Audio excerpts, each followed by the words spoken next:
Okay, hello, YouTube land. Sophia is here with me tonight. Say hello.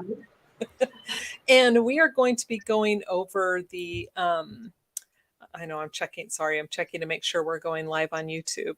Me too. Okay, I think live. I don't know why it's not showing up live on my phone, but we will try this. Sorry, guys, I just want to make sure that this is working. And there we are. Okay, it's working. Sorry about that, everybody, but too many times there are just big boo-boos. And hello, Deb, or should we say hot Deb? How are you? Okay. We're going to be going over the autopsies again of David, Komel, and Raniya. Well, we're going to try to get through them. There was a lot of information. And it's proving to be quite interesting. And I'm curious to hear what you guys have to say once we get through with this, or if we get through with it. Well, by the end of tonight's video, what you have to say. You want to have? Do you have anything to add, Sophia? Tongue time. Well, we were just discussing some pretty interesting things, so I'm kind of excited to get into this. And well, I mean, they're autopsies, and it's horrific what happened to this, Right. to the Crowley family. But it's interesting to discuss what we're going to discuss because we haven't yet, and I'm tripping over the words. So I just think it's one of those days. Yeah, Deb, can you hear us? Oh, good. Yay, we're both coming through clear. That's a good thing. I'm going to mute for a sec. Okay. And what I'm going to do first is I'm going to do a screen share real quick. Oh, hello there, Russell. Bonjour. I don't know how to say bonjour toi. So it's hello, you two. Aha, I got it. French. Bonjour toi. So I'm going to do a screen share and I'm going to show you the autopsy reports, just the end part, which is what led us down this rabbit hole again. God, you gotta love the rabbit holes. Let's see, present, share screen. Okie dokie, we're going to share the screen.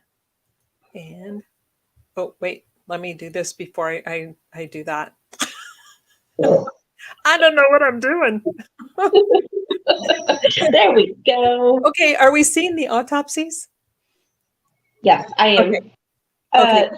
YouTube land, if you tilt your device, if you're on a phone and you can't read this, if you tilt your device, you can enlarge the screen by doing this, and you can read it along with us. Okay, and I'll zoom in just a little bit to help you guys. Just so you can see on this report, this first one is David's. I'm going to do the highlight thing. So we see this is David's and the time it was done.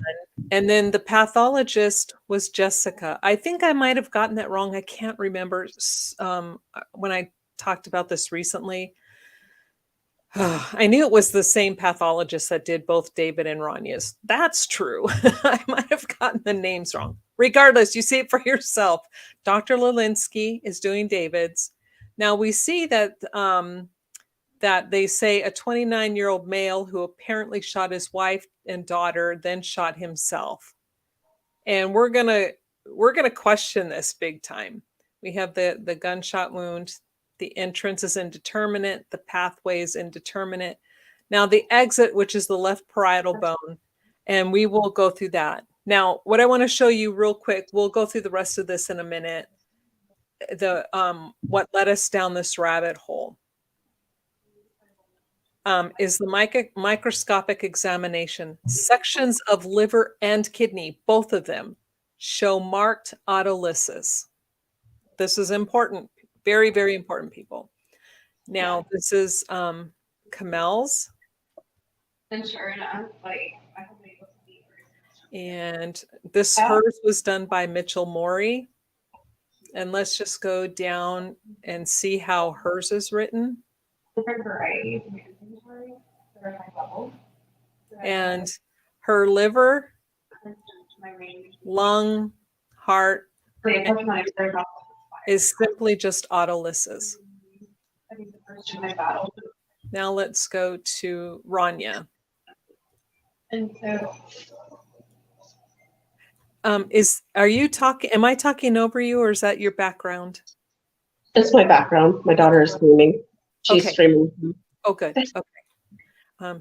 Because if I don't hear you and you need to say something and I keep talking, just say, "Hey, quit talking." I'll raise my finger. I can't see you though. So I'm only seeing Oh, the autopsy reports. So we see that the pathologist is the same doctor who did David's, Dr. Lewinsky, same one who did Raniya's. So this same doctor, it's her same terminology. Now let's see how she words. Okay, remember for David's, it's put as showed marked autolysis. This is the defining word here. And on Raniya's, it just says sections of heart, liver, and kidney show autolysis. Not marked autolysis, just autolysis. And that is huge. do you want to go over the definition of what that means? That way. Make sure. Did my screen stop sharing? Hopefully stop sharing. Okay. Okay. Now, and that's what I did is I pulled this up. Let me, come on, my computer. Sorry, my screen, my laptop is kind of freezing here. Okay.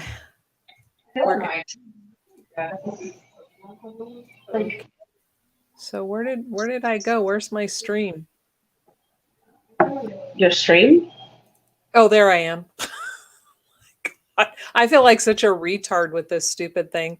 Okay, so I'm going to do the share screen again, and then let's go over what marked means. We will, and this is in medical terms. Now, you guys have to understand that when medical papers are written, every word means something. So the fact that the word marked is in there, it means something. And in medical terms, as you can see right here by the definition, marked in medical terms means really noticeable. For instance, a woman who is 8 months pregnant has marked distension of the abdomen. That is what is so important. Because that means that, yes, Komel and Raniya had autolysis, and autolysis is just the body consuming itself. And you can see the changes, especially under a microscope. But when they write David's, it's extremely noticeable. That is huge. Do you have anything you want to add? Yes, I do. And I'm going to put this link in the chat. It says marked grade 3 autolysis. More than 75% of the internal granular cell nuclei showing autolytic changes with marked, I can't pronounce that, VACUOLIZATION. What, vascularization? Thank you. I'm sorry. I can't see it, so I don't know. I'll have to look at the word. Yeah, that's what it was. So that word. Sorry. But it's more than 75% of it is showing the autolysis compared to autolysis. This is off of ResearchGate, and I'm going to put the link in the group chat if people want to check it out. Yeah, so I mean, that's good to know. So when they're looking at this microscopically, so according to that document, at least 75% of the cells have now been autolyzed. Whereas Yes. compared to autolysis, you can just see it's beginning and it's happening. That Correct. means it's more advanced. Sorry, Yeah. folks, it's just what it means. So why would they say at the very beginning he shot himself? I mean, he shot his wife and his child before he shoots himself, and then at the end she's telling us his decomp and his body breakdown is more advanced than Komel's and Raniya's. The two, I'm sorry, but I'm going to go with the autolysis, the stage of autolysis, because that's not going to lie to you unless she's lying here, but I highly doubt it. She knew what she was writing when she wrote on Raniya's and just said autolysis. Dr. Mitchell Morey said for Komel, it was just autolysis. For David, marked autolysis. This is huge, people, so huge. And every time we find something that's really big, I guess I get kind of disappointed because I'm always thinking, going, this is going to be the thing that will send people to write and call and tell them and demand that the case gets opened. And every single time, nobody does it. I don't know. Oh. You have anything, Ms. Sophia? No, I'm just grabbing a blanket because it's cold. Yeah, and Deb said, oh yeah, I forgot I can share. I can show I keep forgetting. Sorry, guys. I'll get used to this eventually. I've always thought he was taken out first. I mean, I didn't really know, but now that I see this, it definitely tells me that if his autolysis is that advanced, he died first. And plus, he and Raniya, this is what Sophia was pointing out as well. They also have post-mortem mold growth inside their bodies. Komel does not. So that's huge. Now, another thing I wanted to go over is the exit wound. I mean, I have on my papers, I have highlighted so much stuff. We'll be here for hours if I go through everything I highlighted, which we just made. But I am going to go over but yet they call David's early to moderate decomp. Well, it is still early. I mean, because his body's still there and his organs can still be dissected. But here, where is that? Let me find that. Here we go. We're going to go over. I'll share my look. This. Sorry, the entrance to the gunshot wound. Now I measured this stuff out. Now it's on the left parietal. This is the left, centered approximately 9 inches. Now we know this isn't going to be exact because David obviously was a whole lot taller and he was a man, and men and women are different. I don't care what people say. We have different body proportions. Okay, so roughly 9 inches above the shoulder, which puts it toward the top of the head. 9 inches. Put it on the top, left shoulder, roughly the top of the head. So we have this area right here. And then it says, and 4 inches left of the posterior midline. Now, the midline is an imaginary line that goes straight down the center of the body. Now, the posterior is the back side. 4 inches, if we go roughly from the middle to here, that puts the exit wound right here. Okay?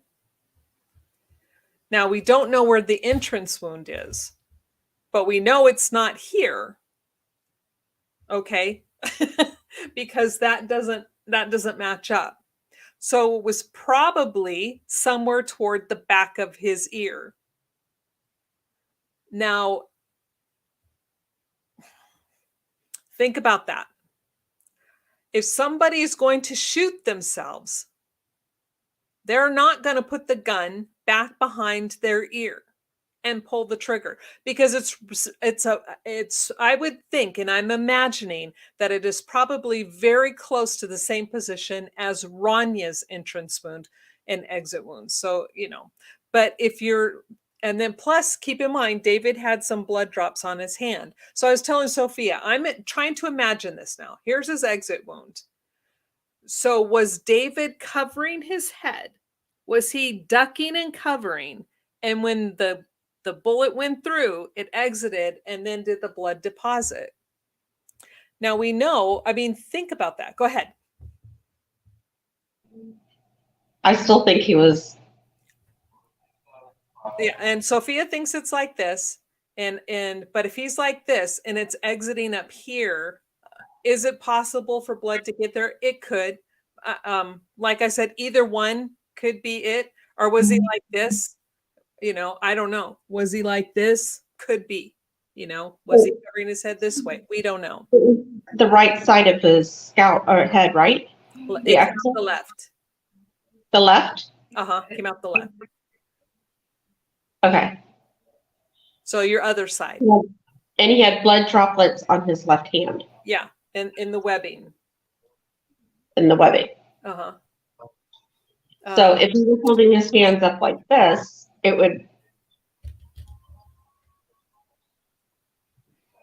I don't know. That's just, yeah. I mean, I'm saying I'm going to be open. I think anything could be possible. Was it this way? Was it this way? Was it this way? it could be. Yeah. It could have been. It could have been anything. Let's see. Russell says all they are proving is there is life after death. What?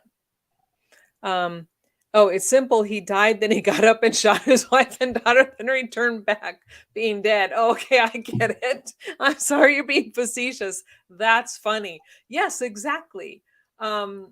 So we know that his body breakdown is more advanced.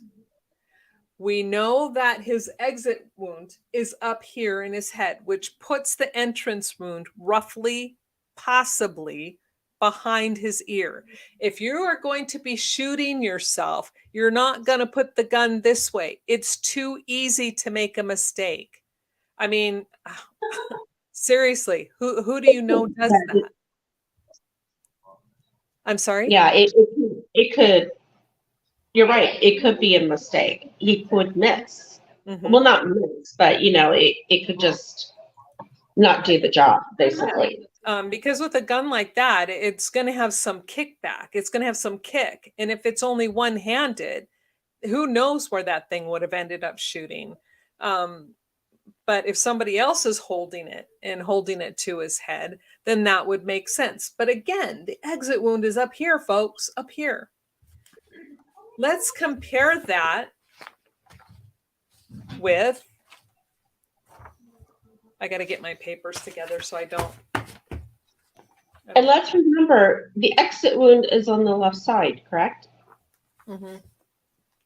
And the bullet hole for item 57 is that way.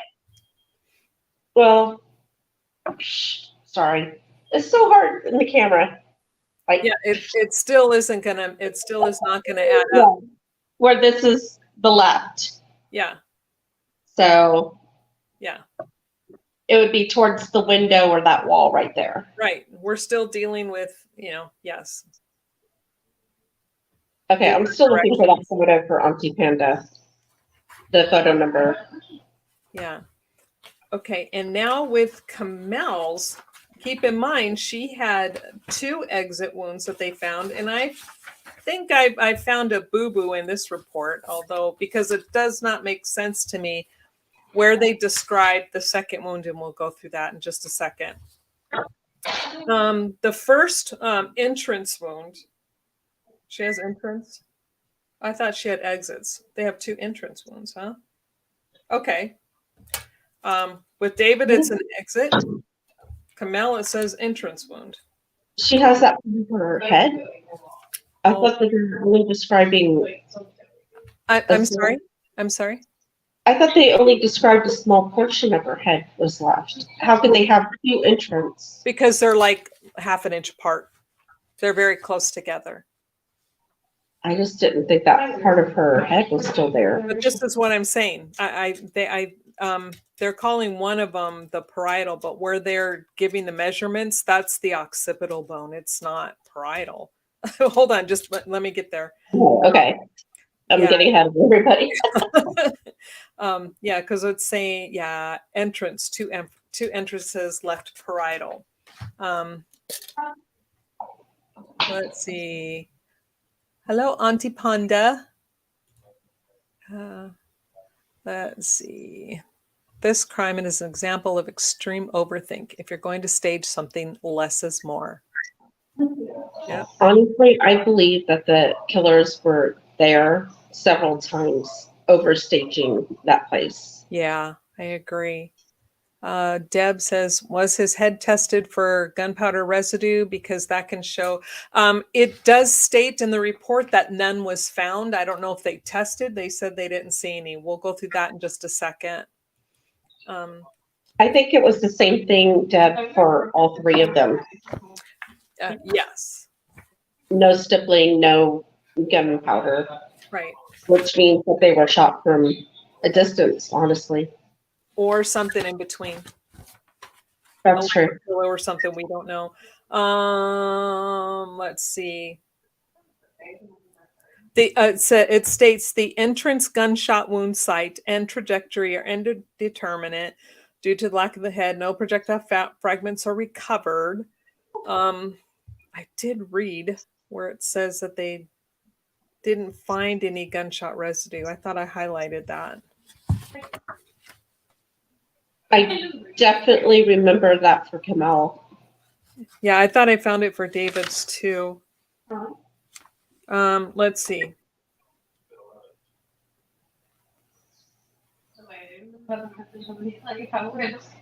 Huh. I could have sworn I saw that. Internal evidence examined separately, bone fragments. Let's see. That's not it. That's not what we're talking about. Gunshot wound of the head. On the left parietal scalp, centered approximately 9 inches above the left shoulder and 4 inches left of the posterior midline, is a gunshot wound consisting of a 2 by 1 centimeter ovoid defect with irregular edges. The underlying parietal skull shows a 1.8 by 1 centimeter ovoid defect with external beveling. Associated injuries include radiating linear skull fractures and brown discoloration of the surrounding soft tissue of the scalp. The entrance gunshot wound site and trajectory are indeterminate due to absence of the majority of the head. No projectile fragments are recovered. Okay, it doesn't say, but obviously it wasn't there because if it was there, I think they would have written it. So, but David's no. Hey, Greg, how are ya?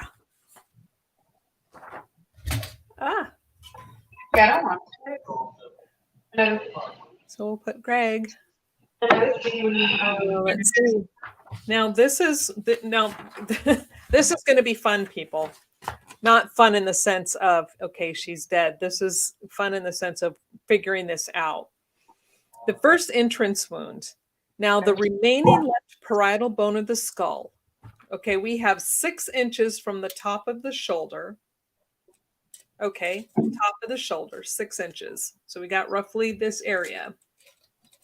And 1.5 inches, very short, from the midline. Now remember, imagine an imaginary line, which puts that wound right at the back of her head, right here. That's the first one. And now the second one, they say the second wound is also located at the edge of the remaining parietal bone of the skull. Now, I don't think that's true. Why? Because it's 1.5 inches from the shoulder and 1 inch left of the post. So that's like directly underneath that. That's that little hump that you feel when you feel the back of your head. That's roughly that area. And that is the occipital. But they're very close together. So her 2 head wounds are basically in the back of her head. That's and it would be on her entrance wound. These are entrance wounds on the back of her head on the right side. Sorry, she's got the right. I'm doing this on the left. Hers is on the right. Entrance wounds on the right. So David's wound was the entrance wound on the right, exited the left. But keep that in mind. Back of the head, David's The exit wound is up here toward the back, kind of like the back side of the head. And it says that it's left, let's see, how do they do this? Trajectory. Okay, the entrance wound, oh God, no. Check everything I just said. The entrance wound is located on the left parietal. So I was on the right. I'm sorry. I was doing the correct side of the head. So it is this way. And they say left to right, front to back. So it's like it's aimed sort of like, how do I do this? So you guys can see, like this way, kind of this way.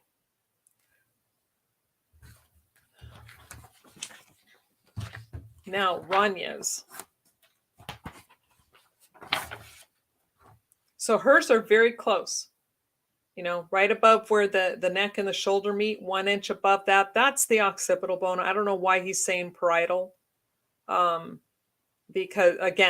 if you go 1 inch above that where your shoulder meets, you're talking about the occipital bone. The parietal would be up here.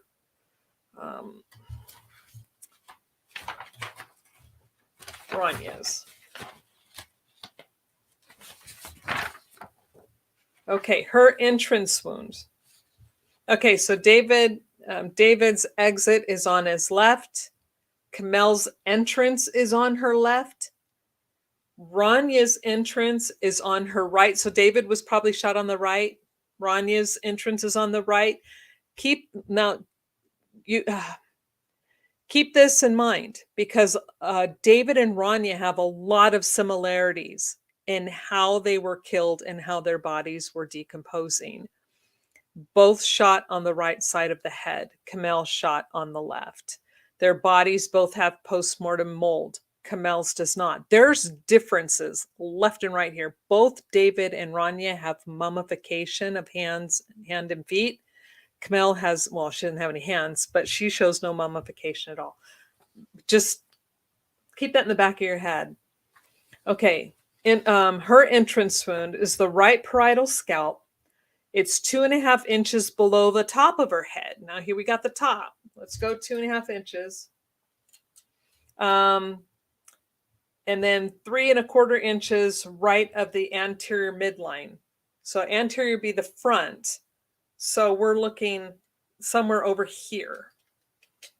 So 2.5 inches from the right. So she shot somewhere around here, and it exits out by her left eardrum. So she shot this way. Does any of this make sense for a man who's going to just be walking up and killing his family? Do these angles make sense? I'm going to tell you, no, they don't. What is,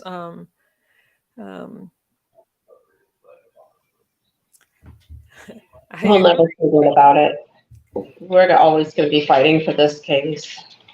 Yeah. Until it happens, and then we'll keep a close eye on it. Yeah, and okay, and we know that David and Raniya's reports were both written by Dr. Lelinski. Komel's report was written by Dr. Mori. So, and again, to reiterate, David's body, the autolysis is where the body begins to quote unquote eat itself and break down. His autolysis is more advanced than both Komel's and Raniya's. But yet when we start comparing, we have mold growth, both David and Raniya. Komel doesn't have that. Komel, and what they say when you're reading these reports and it talks about dogs, animals scavenging, how they determined it was animal scavenging was because parts were missing. And that's what they say.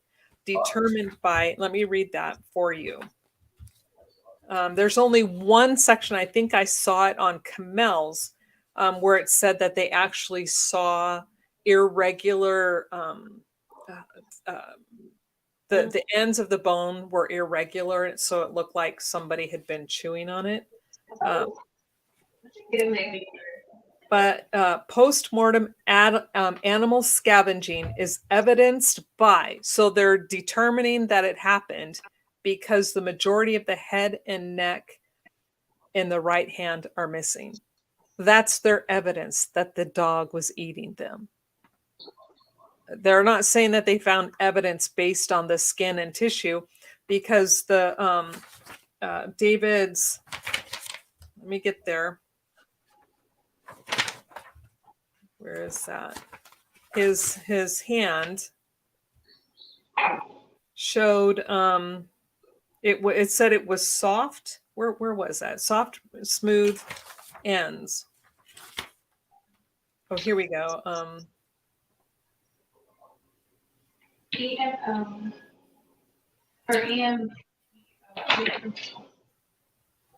Yeah, the distal right forearm shows intact, smooth ends of the radius and ulna and irregularly contoured soft tissue, muscle, and skin.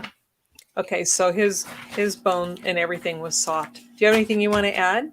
Do you have any questions? No, I just, for me, just imagining what Raniya witnessed and what she could have been going through just horrifies me. Yeah. Yeah. Especially when you're describing like the entrance and the trajectory, and it's horrific. Yeah, and poor Paleo too. I mean, I can't imagine what he went through. Being there, scared. I mean, just what a shitty situation for everybody. Yep, I agree. Absolutely agree. There is one thing I want to point out on Raniya's, though. This is when I was going through her autopsy report today. There's a few things that stood out. I know that Sophia has said numerous times that she felt that maybe the bodies, it's possible that they were frozen. And, why don't you give your explanation as to why you feel that way? I don't want to put words in your mouth. In regards to, I was just typing to Greg.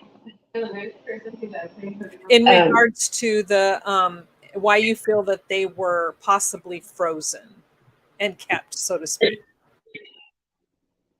Well, number one, my gut has always said that David and Raniya were removed from the home. And I know that people dispute that, and that's fine. Everybody's entitled to their opinion.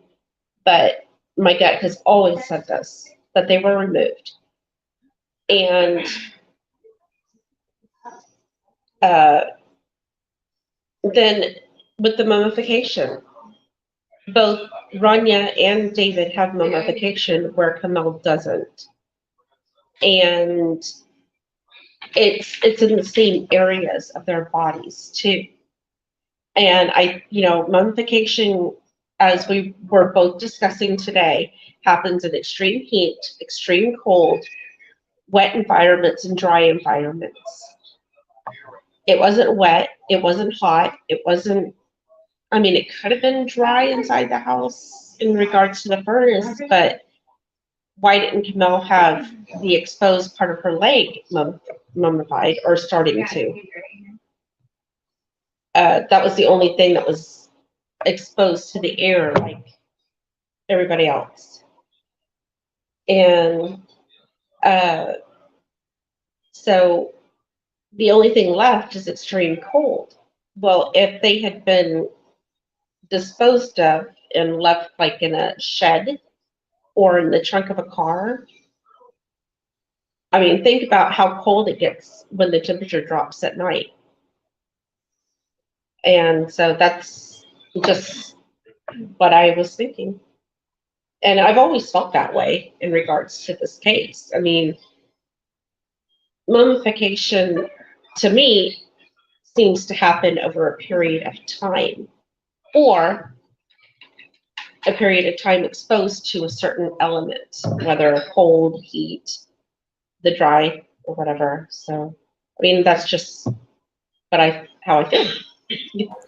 And I, not to interrupt you, but when I was talking to Dr. Kelly, he explained how, like with David's hand, how it made sense to him that his hand would be mummified. He said because, in the photo, it looked like it was lying on the Quran. And he said the paper would then kind of extract the moisture out of the hand. So to him, it kind of made sense. And the feet were exposed. So he didn't really think too much about it. And so I never really thought too much about it until today. And then what you said popped into my head. Mm-hmm. So because Raniya also has it, and she wasn't touching paper. So I mean, it's like, okay, well, how does that explain her? So. And let's go a little bit farther, people. This is what caught my eye when I was reading through the autopsy reports today. In fact, let me pull that up because I want you guys to see it for yourself. It is incredible. Share the screen.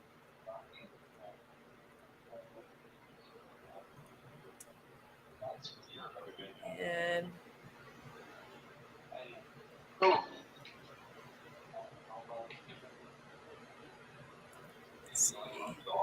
Wait, whose report is? Yeah, this is Raniya's.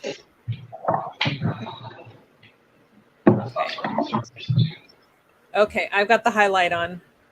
Okay, she is noted to have early to moderate decomp, and it's evidenced by skin discoloration, marbling, blistering, slippage, and pay attention to this.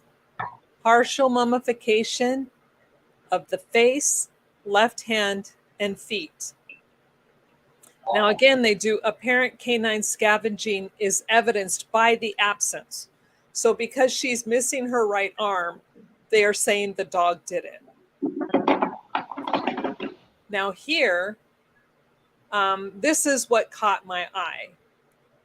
The examination of the right sclera injunctiva is limited by mummification of the right orbit. That is the right eye socket. So the left sclera and white conjunctivae show no petechia. So that just means that she wasn't strangled or anything. But here we have a hand, her left hand, both of her feet, and now her right orbit is mummified. That doesn't happen. I tried to find where that happened in normal decomp, and I couldn't find it at all. Is there anything else that we... Okay, I think that's what I wanted, just so you guys see that for yourself. Yeah, it's really hard to find any real information in regards to mummification and how it could be used towards this case. Everything that I was coming across had to do with Egypt and extreme cases. And I'm just like, okay, well, that's not helpful. But, Yeah, so, and unfortunately, both David and Komel, both of their faces obviously weren't there, but it's interesting that it would be just the right eye socket and then her hands and her feet. Why is that happening? And I couldn't find anything. So, oh wait, hold on. Let me do this first. So Sophia says there's no blood on the carpet where Komel was laying, and she was not killed there. Neither was David and Raniya. There is no blood where the bodies were. None. There's decomp fluid, and that makes sense. Yeah. I mean, their bodies had been laying there, but there's not blood. Right. You go in and you zoom in on where Komel's head and hands were supposedly laying that whole entire time, and there's no blood. There's no pooling, no nothing. Right. Not even really any decomp fluids right there. Well, for her, yeah. Where she was, especially with all that open space and it's face down because they describe her as, well, you see her, she's face down and there's nothing there. Russell says they were not killed in the house. The bodies were moved there. It's very possible that the house is a secondary crime scene. And then Greg, this talking about the temperature of the house. Yeah, they did took a photograph of the thermostat, and it did say it was set at 68 degrees. Yeah, I was trying to find that photo for Auntie Panda because she was asking, and then but I do know that Joe Cooksley had written about it, and I was trying to get the actual page number. Thank you, Greg, by the way. Yeah, let me, if you give me just a second here, Aunt Panda, I will find that photo for you where they actually have the picture of the thermostat. Thank you. Because they did take a picture of it, and it said it was set at 68 degrees. Yeah, and I clearly remember a photo where you could see it, and all the photos of the hallway, for some reason, it's like that Mandela effect. It's like I can't find it. Yeah, I don't know if it's in the set of photos that I downloaded or it's probably in the other set. Oh, that Greg has. It was on all the windows locked except for the kitchen window next to the water cooler, which, by the way, in another photo in David's day one journal, right next to the water cooler was the dog food and water bowls. So just for anybody who was wondering, Paleo did have food and a water bowl together in a set, and it was like a clear type set container, basically right next to the water cooler. And you just have to zoom in on that photo and in the day one journal, and you can see it there. I had it in the group. I'll have to put it back in the group again. Yeah, I'm going to Greg's website because I know he has the photos. Okay. The one that I showing the I had it in the group. pictures. I only downloaded the BCA photos, not the AVPD. And I think it was AD that took the picture of the wall. Sorry, my laptop is so slow. Oh my goodness, it takes forever. Okay, crime scene images. Oh, there we go. AVP. Hello. I mean, you guys, you need to go to Which one? Grace Day Brandis Jr. has all of this stuff there on his website. All of the photos, the documents, everything that you could possibly would like to read and follow up on. And sorry, it's just taking my computer a long time to open it. It's slowly getting there.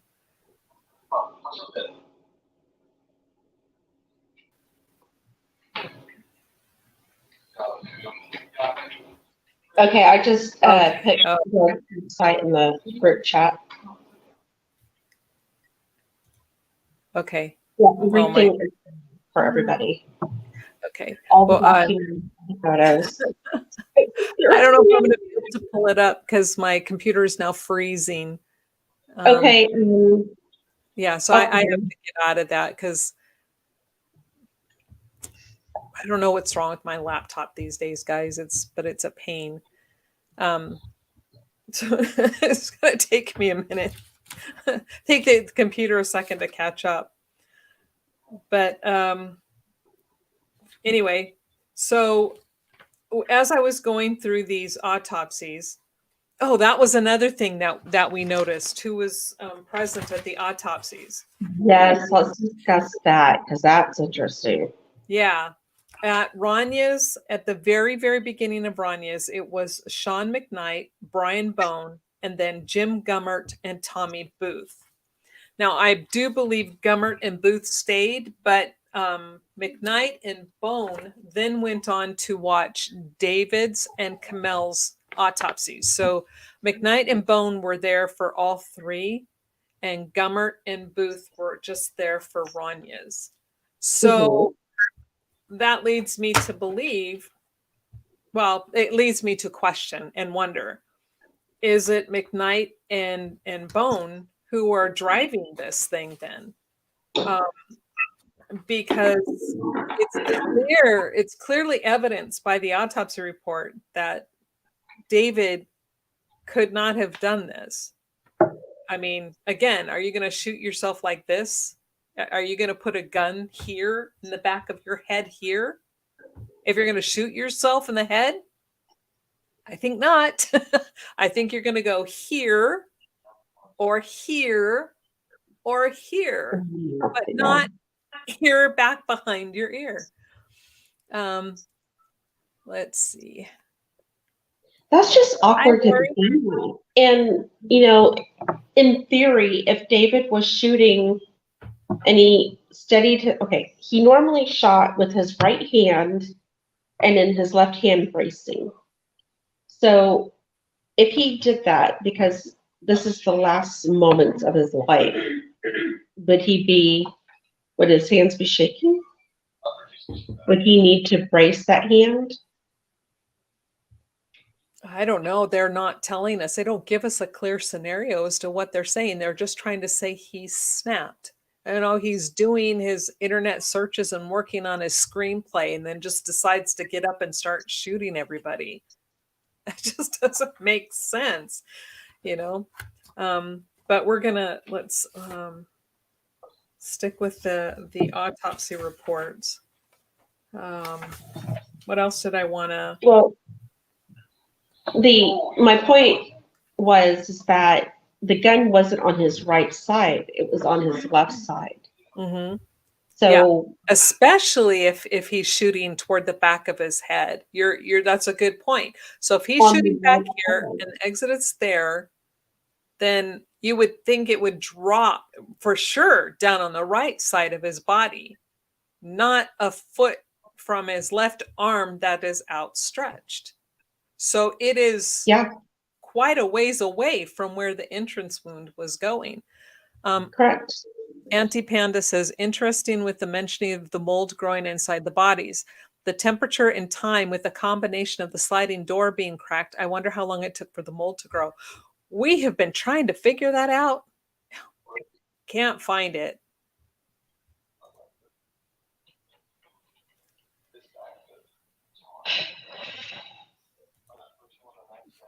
I think that the back on the right side is pretty significant because the gun is on the left side by the knee. I mean, the dog didn't pick it up and drag it, you know, or whatever, and drop it. Oh, let's drop it here because let's drop it right by his left hand, you know. Hey, Russell, let me ask you a question because I know you actually spent a lot of time in Minnesota because you say, remember, crime occurred in Minnesota. So to get mummification of any sort, crime happening in a home is unlikely. Do you know where? Okay, I don't know if you have seen bodies before. I can't remember if you've told me you have or not. But I know of the autopsies I have read, and the one autopsy I did get to watch happen. And then the other bodies that were in the facility that I did look at, I never once out of all those bodies saw the right orbital mummified, only the right orbital, the two hands, and then the feet. Have you ever seen anything like that, Russell, or come across anything like that?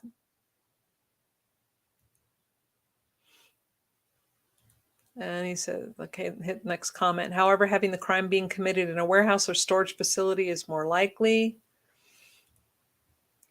So we'll wait for Russell because he has to type everything out on his phone. So it takes a while. Or an outside garage or shed, even. Yeah.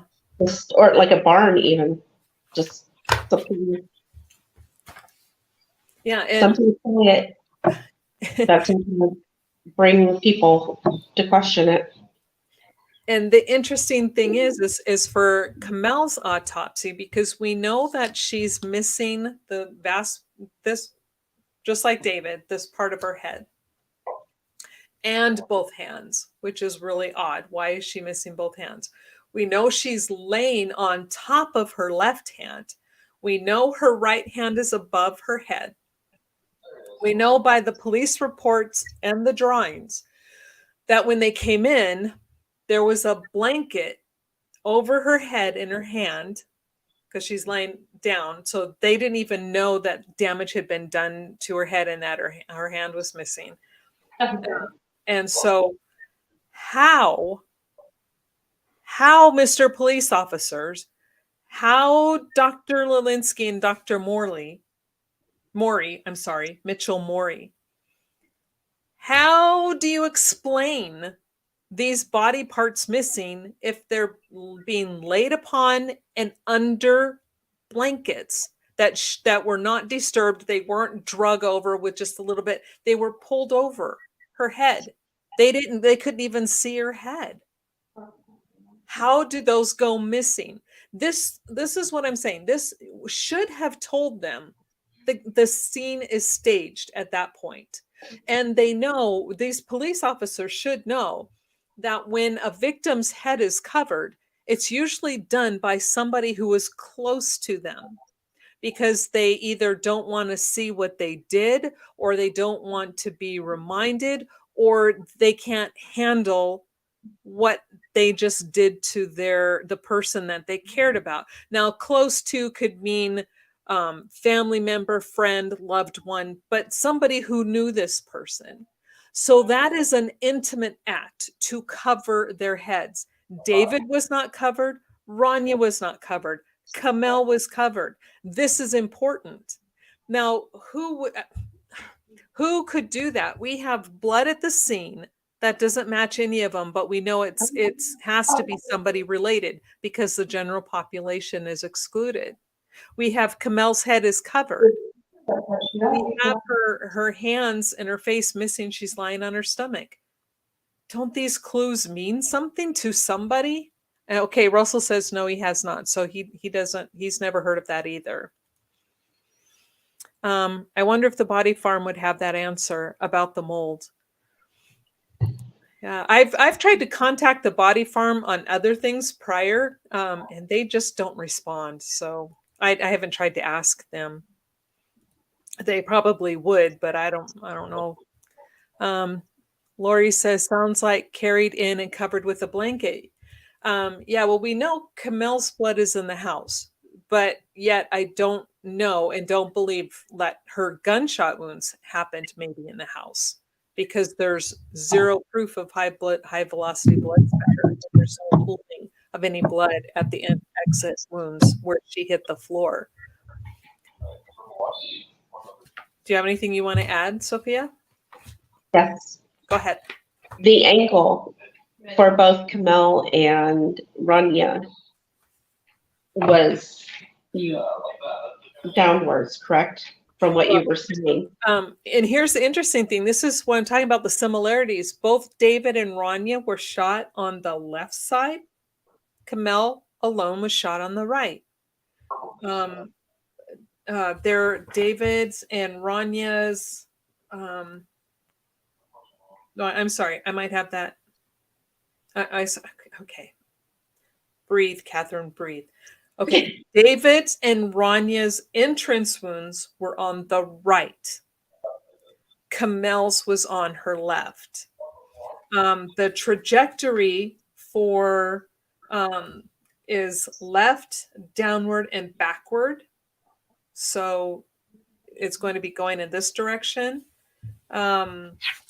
David's, we don't know if his head was down, could have been left. That would have probably been forward though. Komel's trajectory is left to right, back to front.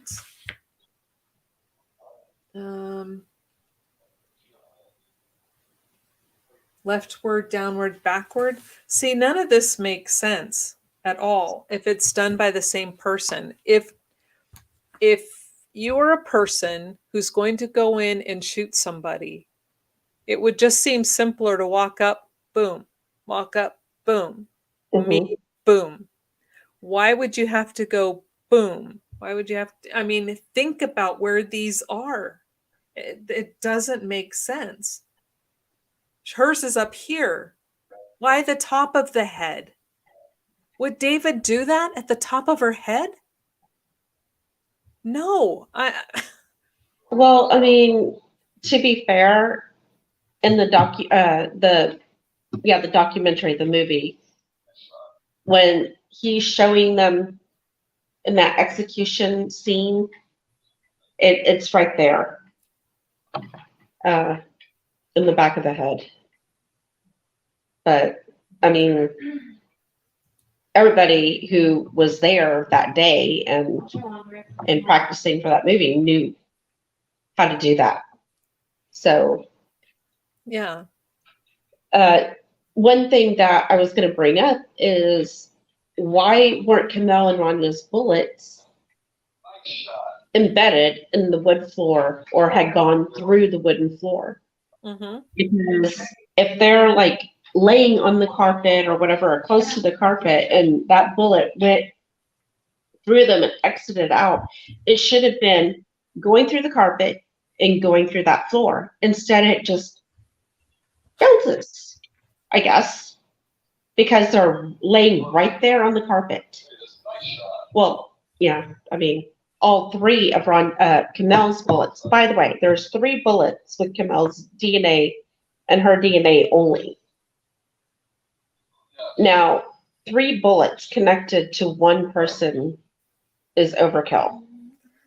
Obviously, it was directed at her, where the other 2 supposedly only had 1 bullet. And yes, and thank you. Thank you for drawing attention to that, because I wanted to talk about that. All of the vast majority of violence was done to Komel. Her blood is everywhere. She has 3 shots. She has 3 bullets with her blood on it. 2 shots to the back of her head. Now, see, this is the difference. We have David and Raniya, both on the sides of Raniya up at the top, David down toward the bottom. Again, weird. Komel and the back. Again, if this is David, why would David go to the back of her head? And I know they're trying to say because it happened while she was on her thing. If she was on her little if this happened while she was on her laptop, which is next to the couch, and the wall is behind her, how did David get behind her? Oh, excuse me, I'm going to crawl behind you. I'm going to give you a little back rub. Boom, boom. I mean, come on. None of that makes sense.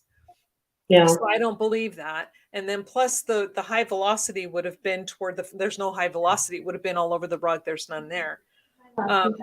Sorry. And see. Yeah. And I want to go back. Deb says, not only that, where are the bones, especially Raniya's arm? Exactly. Raniya's arm, the whole thing is missing. They can see the glenoid fossa, which is the when you're looking at the joint, the shoulder joint, that little section that's curved where the ball socket of the our upper arm fits into, it's called the glenoid fossa. They could see that. And it's missing a huge chunk of skin. And she has a fractured third rib. That didn't happen from a bullet. Somebody took that arm off. Why? They never found it. They didn't even look for it. I mean, when you start looking at this as a whole, like being on your knees and shot, could be.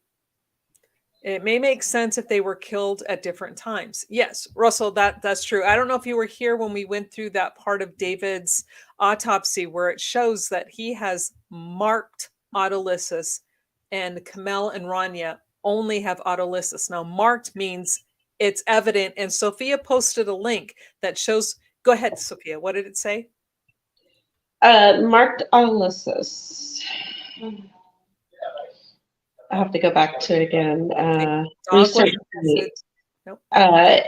Marked or a grade 3 autolysis, more than 75% of the internal granular cell nuclei showing autolytic changes with marked, sorry. Vascularization? What was Yes. that word? You spell it. Okay, spell it. Vasuolizaton. V-A-S-U. No,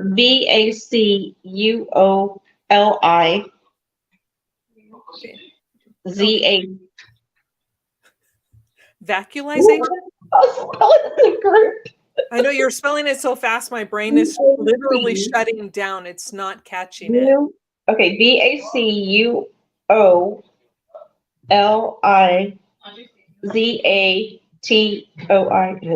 Okay, vacuolization. Yeah.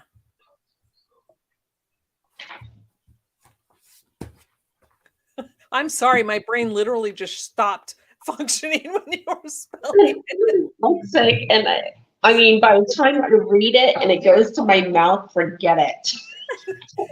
Well, medical term is they're not easy. I'm telling you. Oh my gosh, they're a mouthful.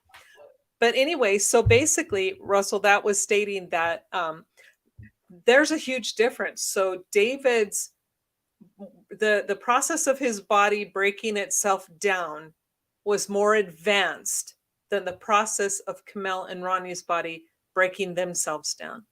But yet, Raniya and David both have mummification. Raniya has mummification of her eye, hands, and feet. This is why somebody else was saying at different times, possibly by two different people. Now, when I'm reading these and I started comparing these reports, Deb, that was the first thing that popped in my head. This is done by two different people in two different areas. David and Raniya seem to be together or in close proximity. So whoever did that unfortunately killed them, but then somebody different killed Komel. And it seemed like what Sophia was just saying, which we have covered this before, is that the rage is toward Komel, not David at all. Aunt Panda says, I have a pit bull, and if you gave him a child's arm to eat, I highly doubt every single piece of the arm would be gone. Exactly. Right. The dog is not going to make 3 hands and a child's arm completely disappear. Yeah, especially and they never explain how the dog got under the bodies. How did that dog get under the body? It didn't. Someone's foot was used on a rib and yanked from sock. That's what it seems like. And that's what it appears to me to be a very good possibility. It was a beagle mix, I think, with hardly any water to drink and barely any poops from what the pics show. How could paleo digest all that bone and rotten flesh? Yeah, exactly. You know, how did Paleo not get sick from eating the rotten fish? Yeah, he wasn't a dog. He wouldn't have the proper bacteria in his tummy to digest that stuff properly. Once the bodies started to decay, it would have made him very sick. Yeah. And then Sophia says, plus there were 2 large bags of dog food right on the kitchen floor. And I think there was only one toilet with the lid up. I don't believe the other toilet lid was up. I believe that one was down. So, and then plus they all state that their rate of decomp is early to moderate.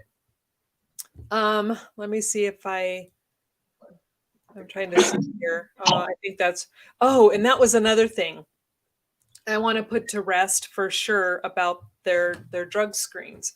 I know people have been trying to, they have raked Sophia over the coals about this because of what she says, but I'm telling you, she's 100% correct.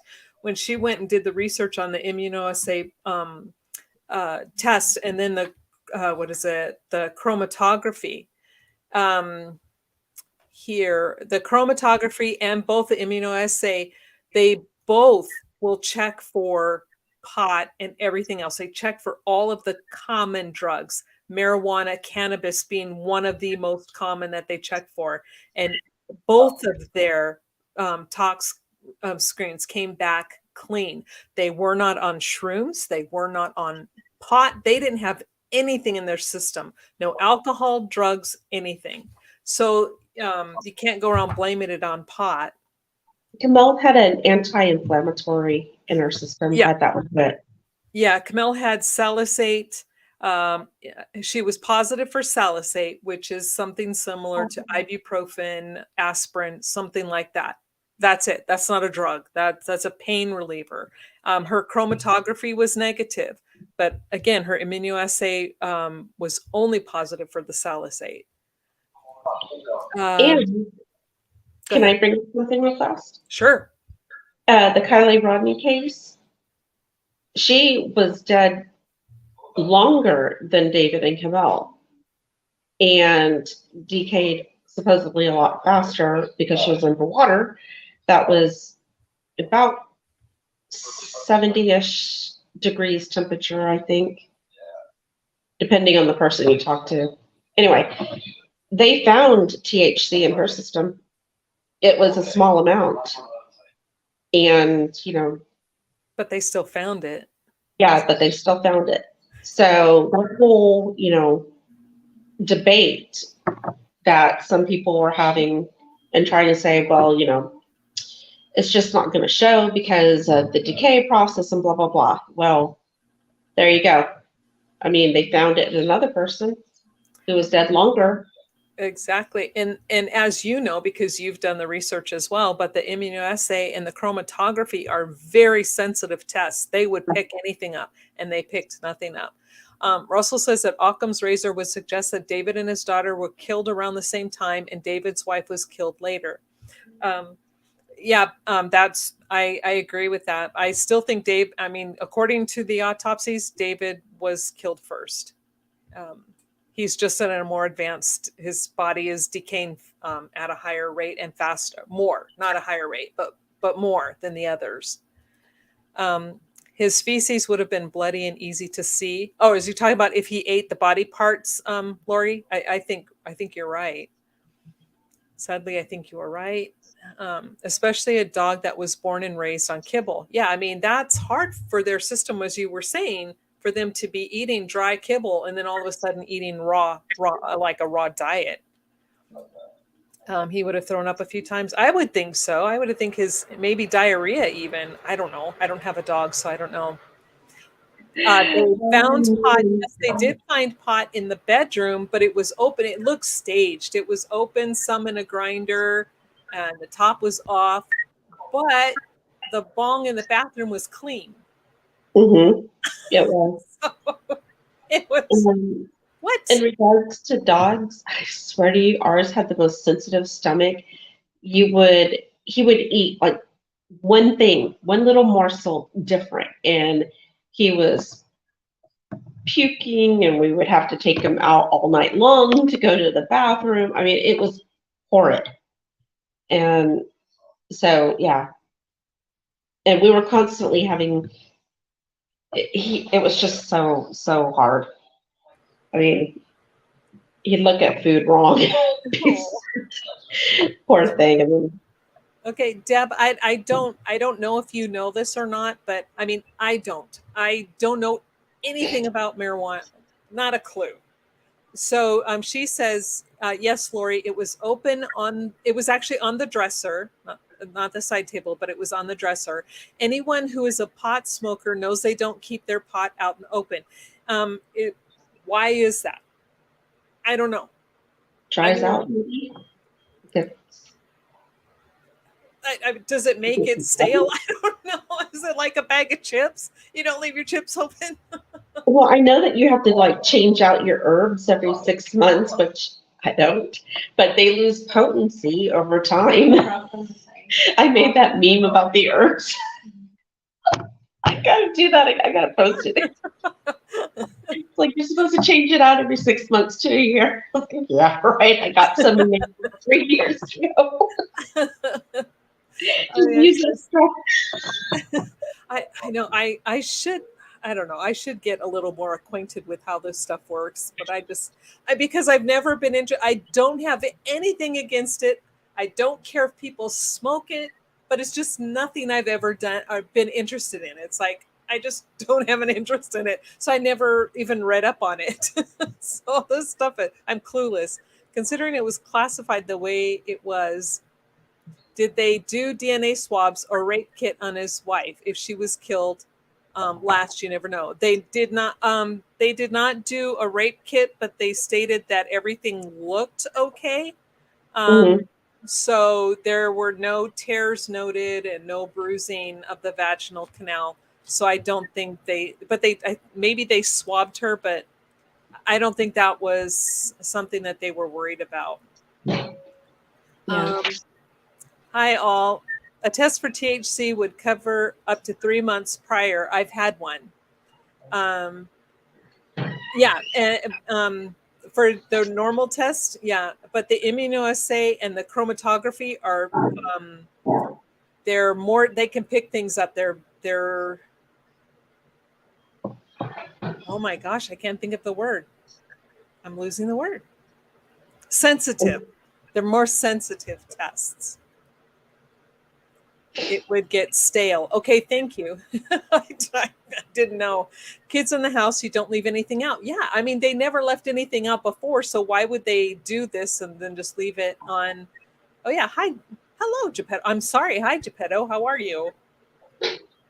Um, yeah, it would dry out and go stale. Okay, thank you. That's helpful.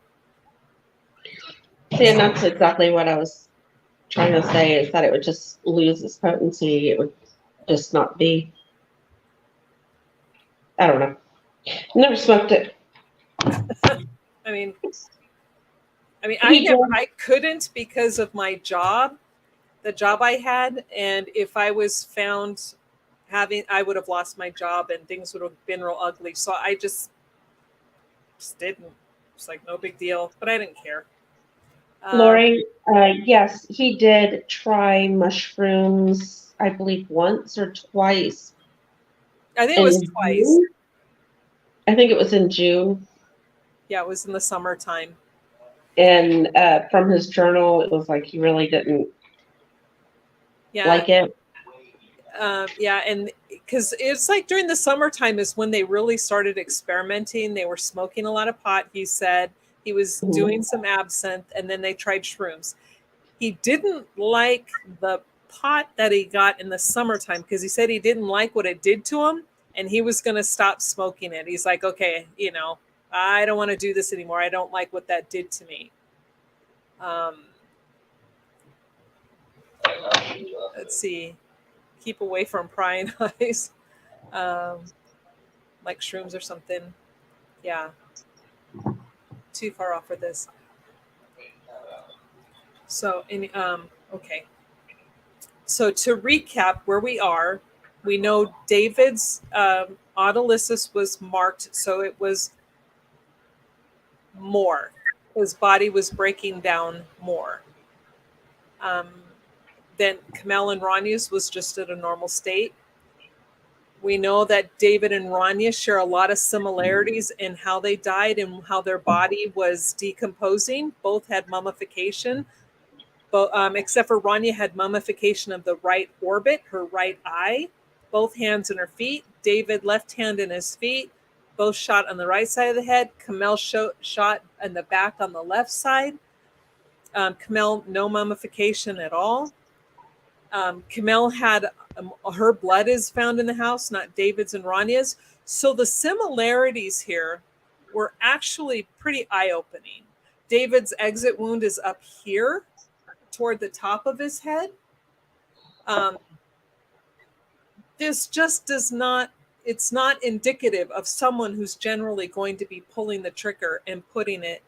I mean, to have it come out here, I mean, you'd have to angle the gun up then, right? I would think. Russell, help if you know. Someone may have lied. Yes, laced his summer pot. Yeah, that's what I was wondering when I was reading his journal. No, he didn't like the shrooms, not much. Laced. Yeah, I got possibly someone had access to his computer and journal after their deaths per the blacklight reports. Yes, the blacklight reports the states that the laptop on the kitchen counter was accessed on January 14th. Now, that means that the root drive of that computer was accessed. That is not something that happens if you bump it or if it just automatically turns on, if it's doing an auto update. No, this means somebody went into it and accessed that laptop, turned it on, got the computer going and went to the root drive. Mhm. Let's see. Possibly someone had access. Oh, yeah. Sorry, read that. I'm sorry. Matt, it was in his journal. Check the summertime, June and July. There's the link. Yep. And the journal, it's the day one journal. That's what it's saved under on the files. And that's located on Greg Fernandez's Jr.'s website. I think it's also in the group if you are on Facebook. I'll double check that for you to make sure. In the file section up at the group, I believe. If not, I'll always put it in there. Yeah, because this is showing David's entrance. I don't know why I've read this thing like 50, 60 times today, and I keep getting it backwards. I'm sorry, everybody. It was David's I'm sorry. His entrance wound was indeterminate. His exit wound was up here. So if his exit wound is up here, when we did that with the measurements, now keep in mind, it's 9 inches above the shoulder, 4 inches from left of the posterior midline. So it puts it right here. Now, how is he going to shoot himself this way? You're not going to take a gun and put it up here. Sorry, my nail's a little long and it's digging into my head. And do that. It's consistent with somebody else doing it. I don't know how they came to their conclusions. I just don't.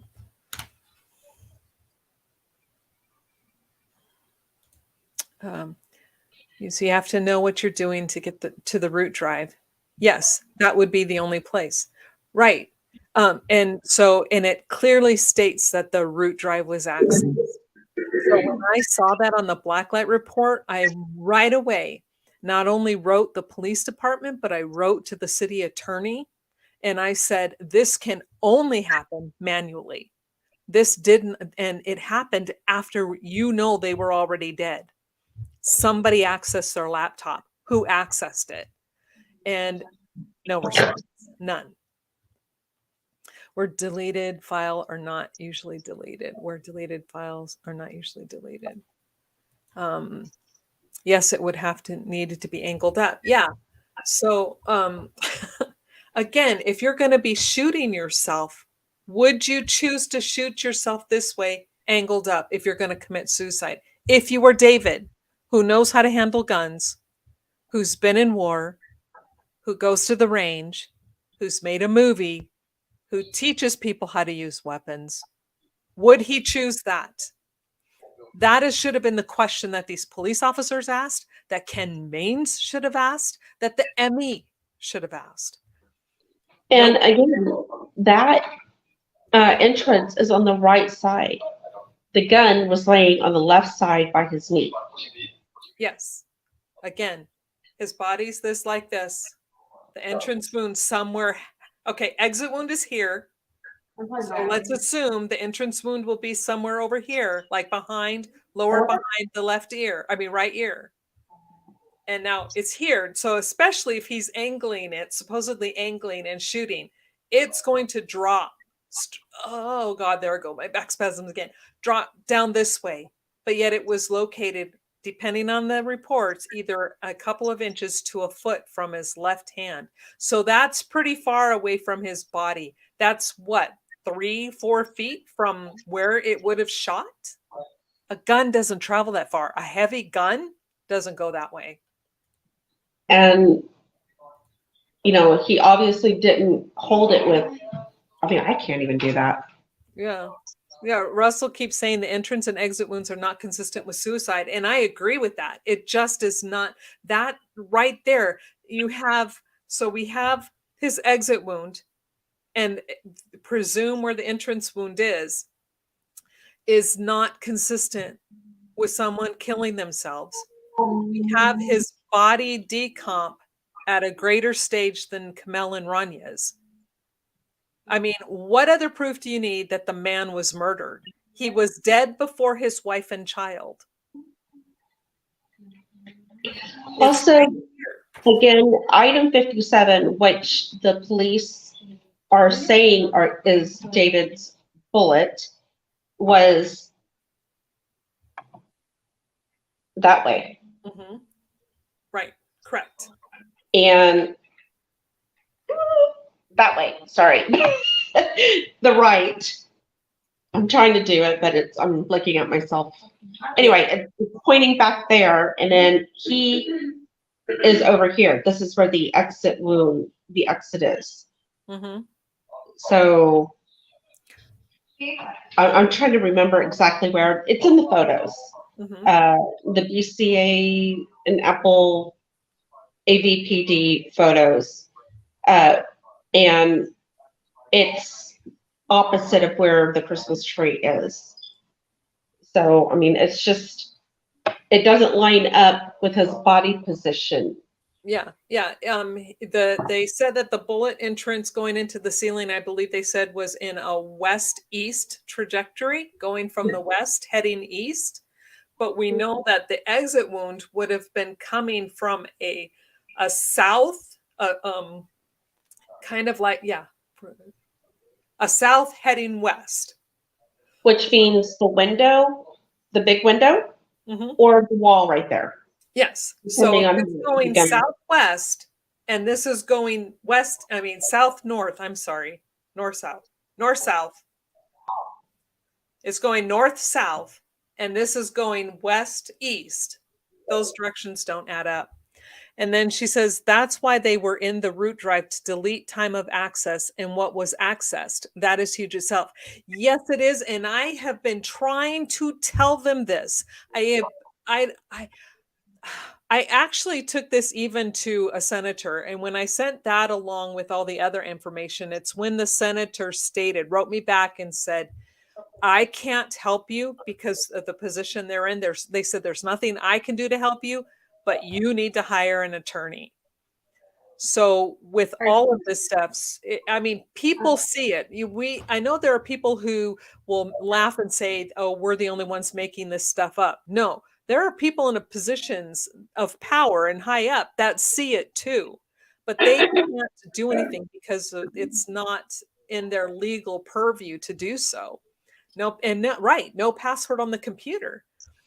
So it's huge, huge, huge, huge. And David did have a password list or whatever that you can see in some of the police photos.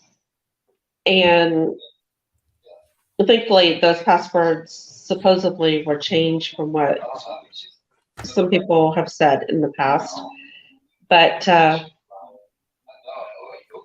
anyway, it's weird. All of this is weird. You know, when you think about it logically, there's a lot of stuff that doesn't line up with what happened to them. Right. And okay, and the differences again, one last time. David and Raniya, both entrances on the right side. They both had, Raniya had mummification of the right orbital, the right eye. She had mummification of her hands and her feet. David had mummification of his hand and his feet. They both, David and Raniya, both had mold growth. Mm-hmm. Komel did. Now, Komel was shot on the back left side of her head twice. These guys were only shot once. So she had two, plus another bullet that has her blood, hair, DNA on it. She did not have any mummification. She did not have any internal mold. And the only difference is that Komel and Raniya both have just the typical normal autolysis. David's is marked. It is more advanced. David's autopsy, it's proof right here in black and white. That's Raniya's. In black and white. He was dead first. I don't know how much plainer it can get. So if he's dead first, how, Apple Valley PD, did he kill anybody?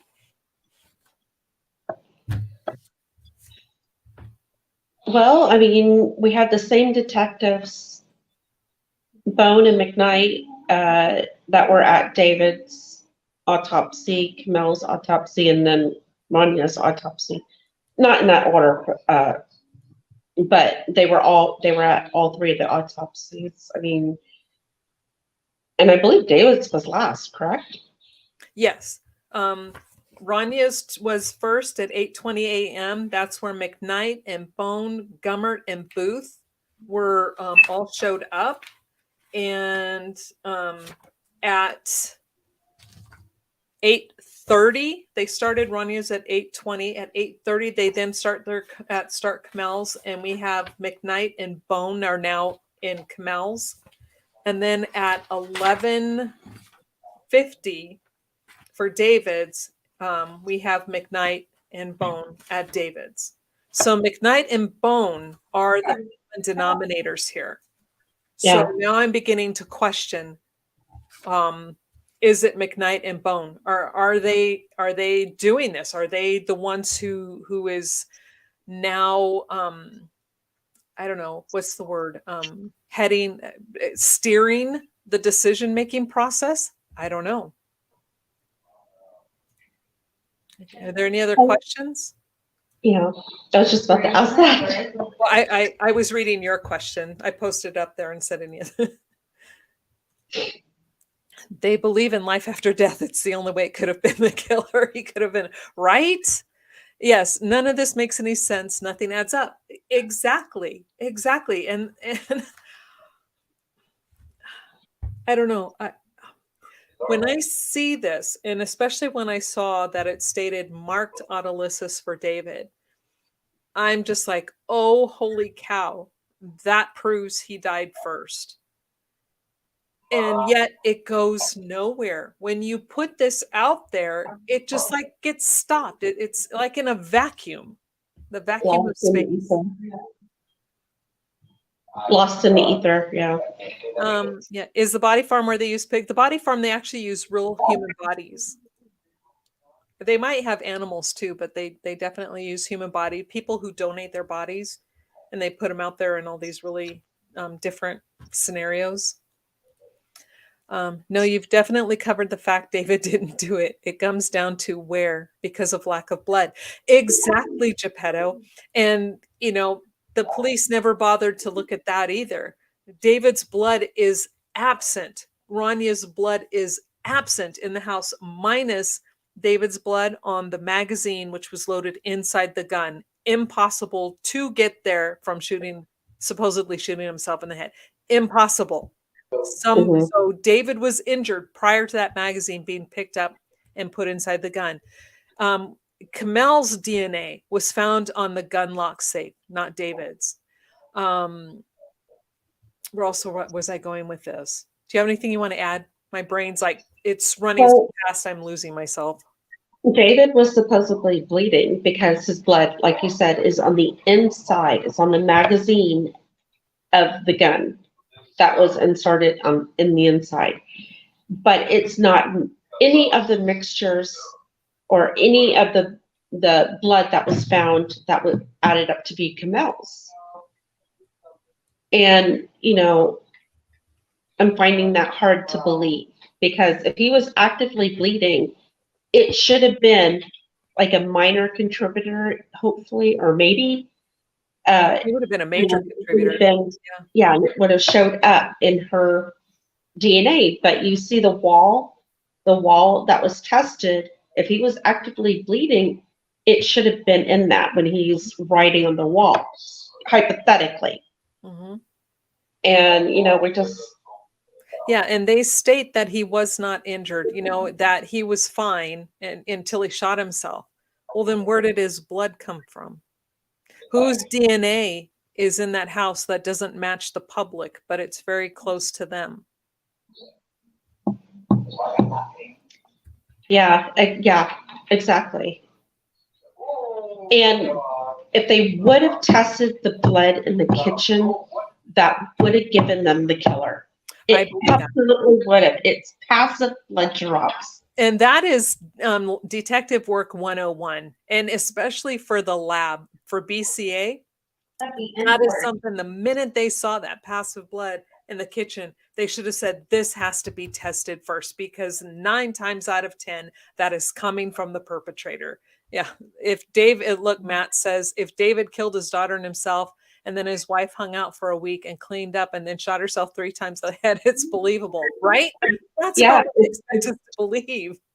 it's just as believable as paleo not going after the 2 large bags of dog food that are sitting there on the kitchen floor next to the counter or the cooler, excuse me. Yeah. And, just as believable as paleo doing all the damage, everything. And mind you, they state in here that they say the animal scavenging is evidenced by the missing parts. There's only one section, and I believe it was Komel's autopsy, which I found interesting because it's Komel's missing parts that are all covered, but yet it's in where they did state that they found jagged edges on one of the bones. But David's and Raniya's, they don't find any dog gnawing. They just say it's evidence because the pieces are missing. Yeah, and it's just, deduction on their part because the dog is in the house and there's nothing else. Yeah. In their opinion. Yeah. And, that's just frustrating. It is. Russell says it's better to believe in a lie and live peacefully than to endorse the truth and censure. That's true. Yeah, wow. And Matt, we all agree with you, Matt. That's who we need to ask for these weird times and parts, etc. That's who. I must have missed the rest of her question, Lori. I'm sorry, I'm not following. I do wonder, did David and Raniya go for a drive, pick something up, and leave Komel at home? I'm wondering that too. And then they were intercepted while they were gone. It's about the only thing that makes sense to me. Okay, that's same thing. The coroner was in the house for an hour and a half and called it unheard of. I think they were really only there for 45 minutes. I know somewhere else it said an hour and a half, but on the timesheet, it was a 45-minute thing. It was. Yeah, she was just in there long enough to bag the bodies, and that literally was it. But if they had been there for 3 weeks and were as decomposed as they were, how did they bag the bodies that quick? I mean, it was like wham, bam, thank you, ma'am. Sorry, I hate to be crass about that, but it was super fast compared to, that crime scene and how the bodies were supposedly decomposed and stuff. And it's like, were they taking extra caution because of the slippage? Well, and that's the thing is I can only compare what they did at this crime scene to the one time I went to a crime scene where a murder was involved, and it was a shooting. And the deputy coroner I went with on the scene, they were there, and this was one person. For one person, they were there for almost 3 hours. And this is 3 people, and it's 45 minutes. That is not okay. You cannot be thorough in that amount of time. What's War has a question for you.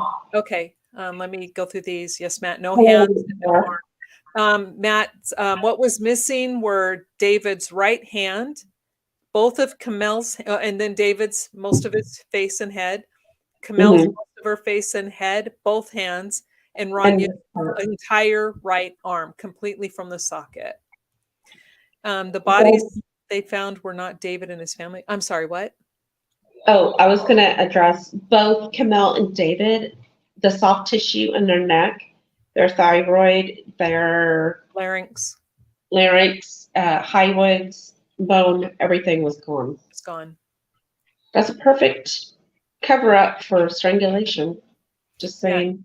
And you have to remember, Komel was she was face down on the floor, lying on her left arm, right arm above her head, a blanket now over her head, and no evidence that the dog was pulling on this blanket that covered her head completely. And they didn't know she was missing her head until they moved the blanket. But yet they say the dog did this.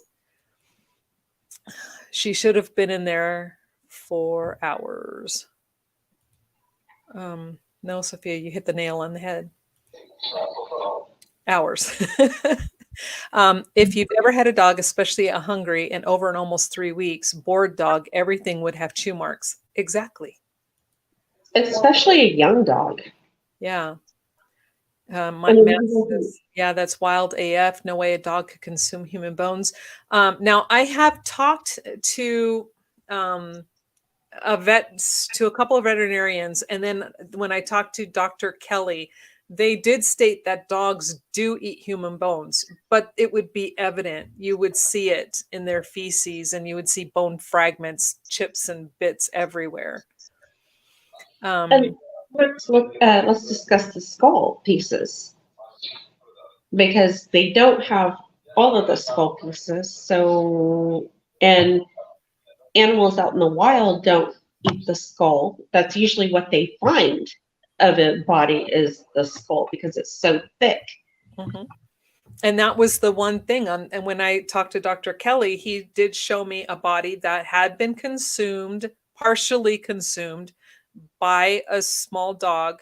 It was like, it's been a while now, but I think he said it was a Labrador puppy that was like 16, 20 weeks old.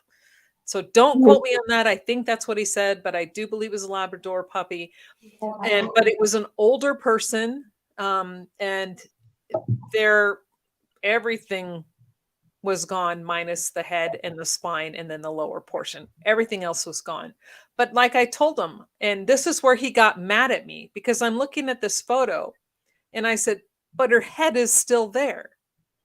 Her head is completely intact. David and Komel's, everything else is still there, but their heads are gone. So it's the exact opposite. And I kept trying to ask him, how could that happen? How does this happen? You're showing me one thing, but it's the complete opposite of what is in this crime scene. So he got mad because I guess I was questioning his authority. I'm not questioning his authority. I'm questioning the response. That's a difference because when you have people who are missing heads and they're trying to show me a puppy can eat bones, but the head is still there, I have a problem.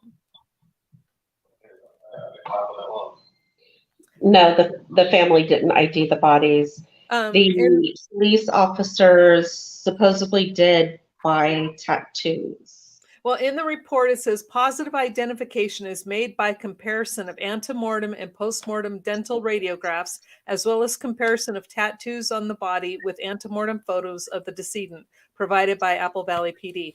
So they got their dental records and compared the teeth. So, I mean, that's pretty accurate. The teeth weren't in the head. Huh? The teeth weren't, not all the teeth were in the head. But David had his mandible there. Yeah, he had the mandible, but and then they had the maxilla. There was a complete maxilla intact. I do believe those were Komel's teeth because there were no fillings or anything at all. They were like beautiful teeth. So I'm just assuming that that was her teeth. If not something that, yeah.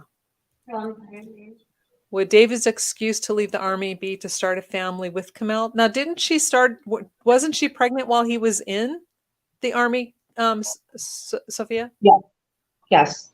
He got out, and I think like the month after or 2 months after is when Raniya was born. When he got back, because he was overseas. So yeah, so she got pregnant before he left. Then he got out while she was pregnant while he was still over there. Yeah, but supposedly she had flown and met him on leave. Okay. Supposedly, I don't know the whole story. Right, so her fault? That makes people uncomfortable when commitment is required. I had, yeah, I tend to ask too many questions, I guess. So her fault. um, but yeah, but does anybody have any questions about the autopsy reports? I I mean, mean, you or the guys, police, I'm sorry, go ahead. or the police, just any questions about in general, because that's what we're here for.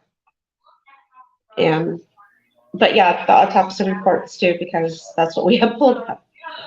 Also, while I have everybody's attention, if you enjoyed tonight's discussion, would you please hit the like button for Catherine, please?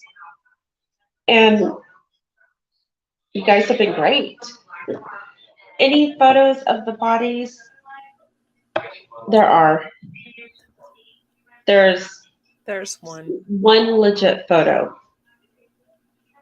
And do we know where that is? Is that on Greg's site or did he not post that? He did not post it on his site. Yeah. You would have to ask Greg for it. I'm sorry. Yeah. It's graphic. It's like it shows David lying straight out, his legs straight in front of him, underneath the blanket. Komel's sweater's partly on top of his right leg. His feet, though, are sticking. His right foot is out of the blanket. The part of the left foot is partially under the blanket. Komel is on top of this blue blanket that is covering David. She's face down. Her legs are spread. She's face down. Her left arm is under her body. And then you're assuming she's like this by the description that you read in the reports. There's a blanket covering her head. Raniya is in the photo, she's on top of her mom's legs, between her mom and her dad, but that's not how she was originally found. So it's graphic. It's very sad.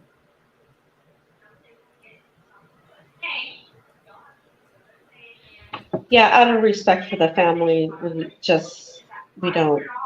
we've never posted it in the group, and we ask members not to. But definitely, if you want to see it, I would ask Greg and Right, see if Matt's, he can direct you to the right place for it. okay. Do you want to read Matt's comment, please? Matt, I don't know how they came to their conclusion. A little common sense would have done investigation like kind of good. I absolutely agree with you, Matt. And it's sad. So bodies are staged. Bingo. Yes, they were absolutely staged.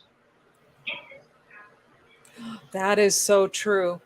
Brothers in arms can be jealous when spurned. That's very true. Yeah. So did anybody have any questions? Because I think, gosh, did we cover everything? I have so many things highlighted in these autopsy reports because so much caught my attention. I wanted to make sure that I'm gonna mute myself and I'm gonna go through and make sure I covered everything. So Sophia, you can take over. Lori says everything was staged. What's where says never investigated as an honor killing. And what's where that house is staged to look like it could have been an honor killing. And I'm not going to accuse anybody on air. I'm not going to do it. But I mean, it was staged to look like that, and how the police came up with murder suicide instead of what the house is staged as. I mean, I don't know. Starting to ramble now. Who in the Apple Valley PD was an ex-Marine? Great question. Why Marine, Geppetto?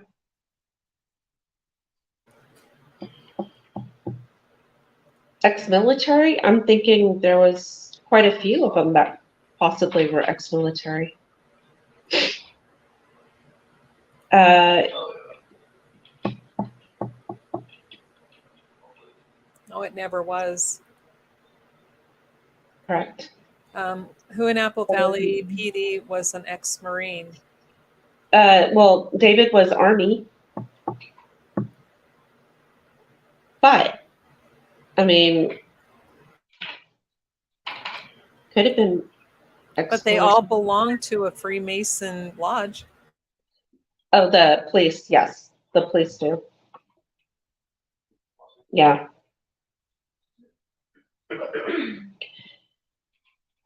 Okie dokie. See, now we're getting into that gray area where we're going to start accusing people. I know, I don't want to do that, definitely, because if I'm wrong, oh boy, could I get in trouble. No kidding. And sorry, guys, I'm not going to even stray close to accusing somebody. So. No, I don't want to end up in jail or sued for saying something. Yeah, exactly. That's suable. I'm not going to get sued. If he deployed in theater, then I'm sure he worked alongside a ton of agency personnel. Yeah, that's very true. Absolutely true, Matt. And it's very possible there's a lot of shady stuff that went on with the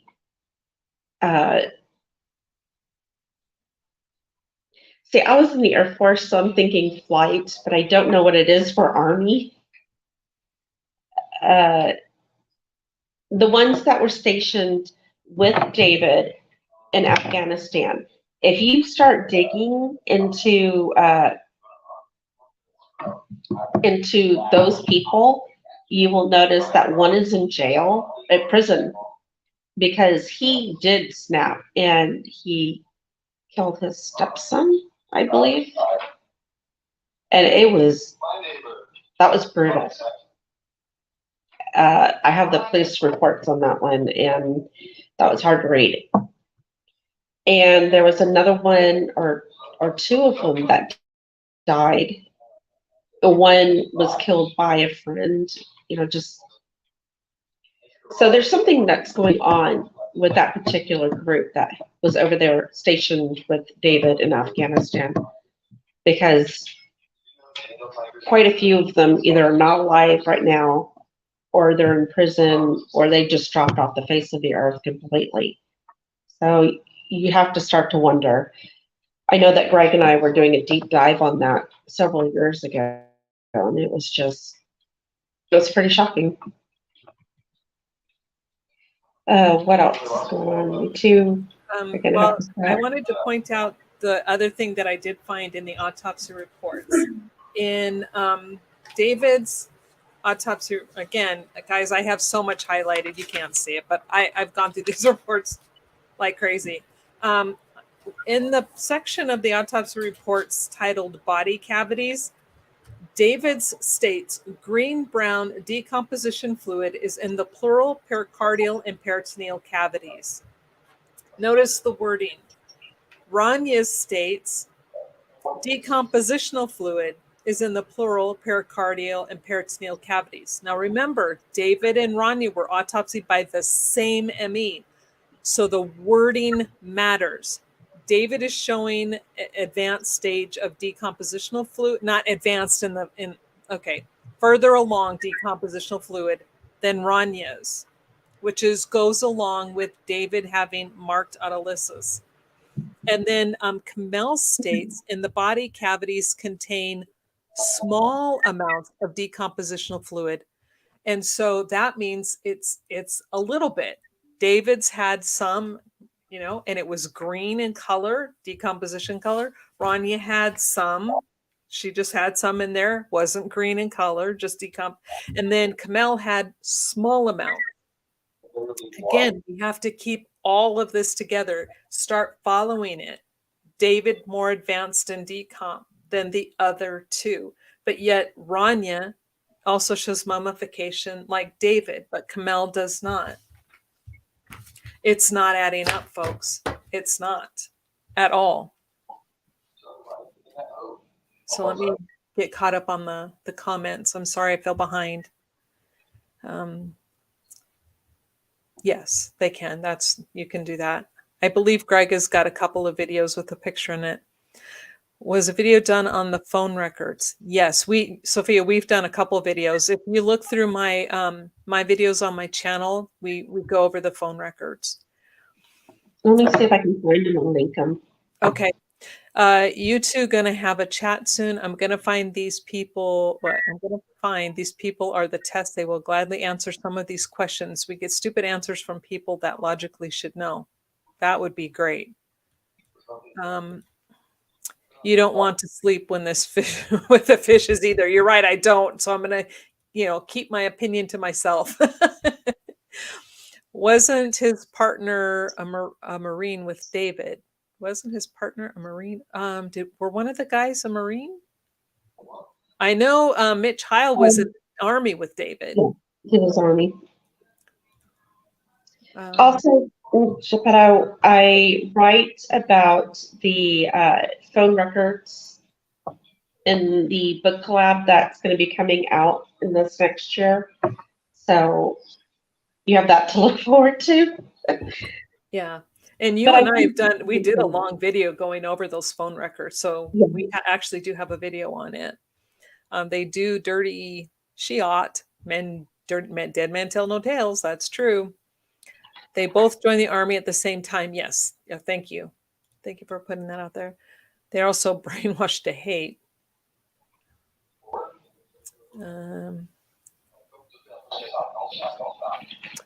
Can you explain mummification? That's the process where the skin begins to turn leathery-like. It loses all the natural fluids and it turns to a leather-like condition. Think of a mummy, like you see a regular mummy. It's similar to that. And that's why this is so odd. Why would Raniya's right eye socket only, and then her hands and feet mummify? Or partially mummify? Why would David's feet be and his hand be mummified? But Komel is not.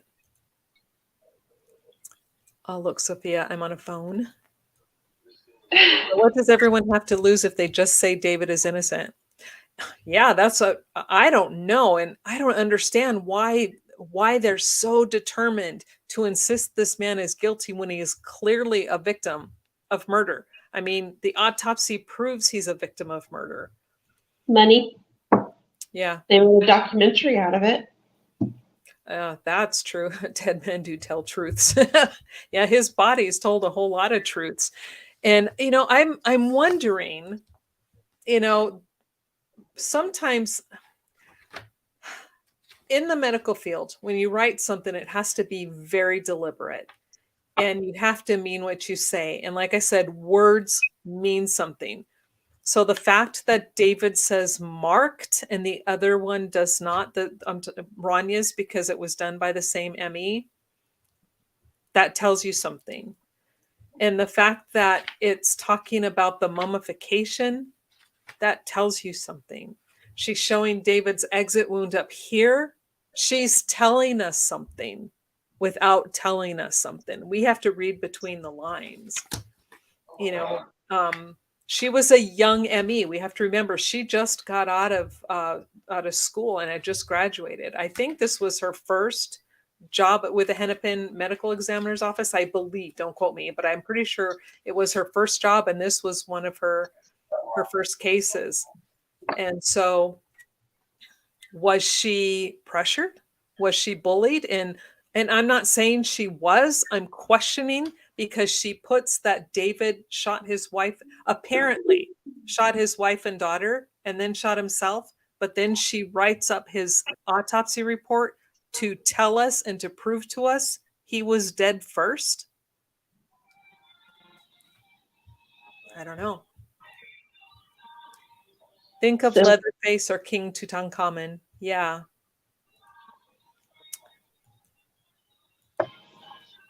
Yeah, it's just very suspect. Mm-hmm. And what is this link to, Sophia?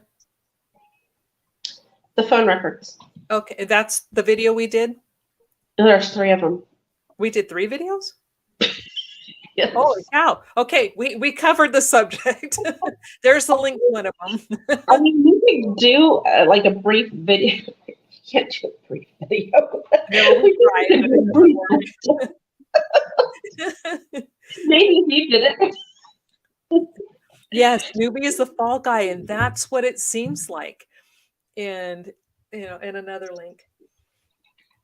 Because I often wondered, and I did send her an email and she never responded. She just didn't even acknowledge that I sent an email. But I was trying to get clarification, something else, and I can't remember what it was. I do have it, but not a response. But reading this, like I said, you find these gems when you read and pay attention to the details. And we read so much that I didn't pay attention to that detail before. So when I came across the marked autolysis, I'm telling Sophia, I'm like, oh my gosh, look what I found. And she's like, we got to do a video. We have to do a video. And it's crazy.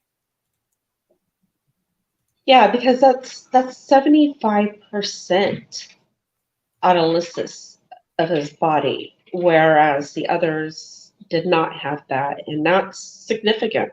Mm-hmm. They're all in the same environment. They're, so the fact that he has more tells you something. Okay, must go now. The wife is going to take a rest. Goodbye and God bless. Great video. Okay, have a good night, Russell. Good night, Russell. I said it in the chat, okay, maybe we should wrap it up. It is getting. Yeah, if we don't have any more questions, we will wrap it up because we've been on here for like 2 hours now. But thank you, everybody. Thank you for joining in on chat and chiming in and asking questions. It helps. Sophia, great questions too. Just really great questions. I appreciate everybody being so active and asking, gosh, everything, which is great because it just keeps us going back, remembering so much more about this case. Yep. Okay, and as I usually do at the end of every video, I'm going to do a very brief synopsis. The similarities: David and Raniya both shot on the right side of the head. Komel shot in the back left side of her head. Opposites, complete opposite. David has marked autolysis. Komel and Raniya is just normal autolysis. David and Raniya both have mummification. Raniya has mummification of her right orbit, both hands and feet. David has mummification of his left hand and both feet. David and Raniya's blood is missing from the crime scene with the exception of David's blood on the magazine, which was loaded inside of the gun. Komel's blood is the only blood in the house. No high velocity blood spatter anywhere. And David has different colored decompositional fluids in his cavities, internal cavities, whereas Komel and Raniya do not. Okay, am I forgetting anything, or did I get it all covered? Did you cover the mold? Oh, the mold. Thank you. Both David and Raniya have internal mold growth. Komel does not. So Komel's decomp is not as if you want to say in terms of advanced, it's not advanced, but it's not as progressed as much as David's or Raniya's. Yes, Komel was still loaded, where David and Raniya had already finished that stage. Yeah, and they finished that stage because.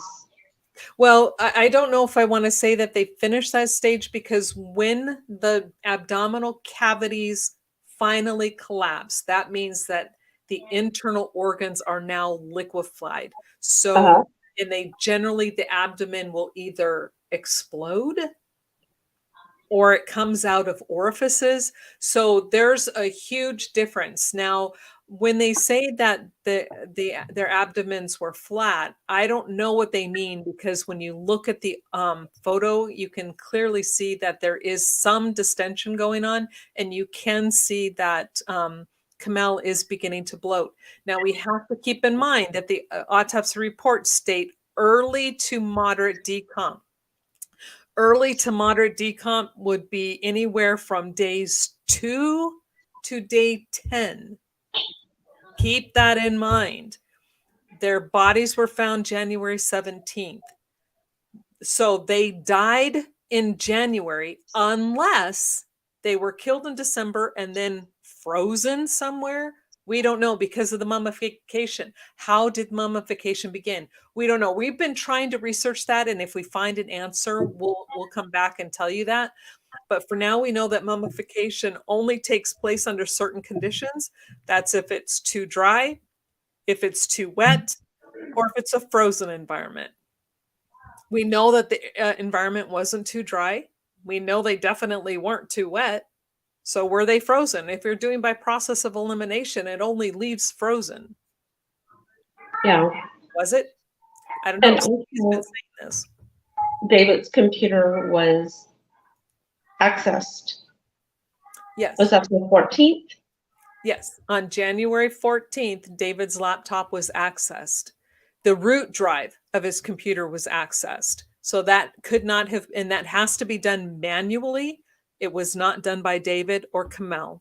So someone else had access and accessed their laptop. Why? Just all of this outside detective work should be a movie. As every twist possible. It does. It really does. So there you go. When you start looking at all of these things, and again, his autopsy proves he was killed first. The autopsy proves it. So he could not have killed his family. So again, thank you guys for joining. Sophia, you want to any last words? Just want to thank the live chat. They've really been great tonight. I really appreciate it, and lots of great questions and points. So thank you very much. I just want to remind everybody that you can look at these reports. The autopsy reports I know are in the group. If you're not on Facebook, you could go to Greg Fernandez's website, which is thegraystagewordpress.com. And I'll link it again in here for everybody. Just give me 1 second, and I'll link it for you. And let's see here. There we go. Sorry. There it is for everybody. You can download all the documents because he has everything. Photos, documents, reports, and so much more in regards to this case that we've collected over the years. And his book is also there. You can do a free download. I feel like I'm doing a commercial for Greg. And I think that's about it.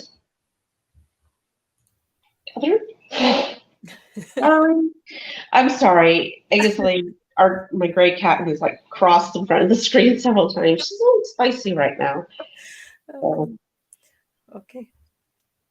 So I'll let you guys carry on your discussion maybe in the chat down below the video. But so thank you everyone for joining us. And like Sophia said, the chat was amazing. Your questions were amazing. And hopefully now we've shown you that David is a victim of murder. He wasn't a perpetrator of murder. So thank you, everybody. And I hope you all have a good night. Have a great night, everybody. Thank you so much for your time tonight. We appreciate it. Okay. Good night.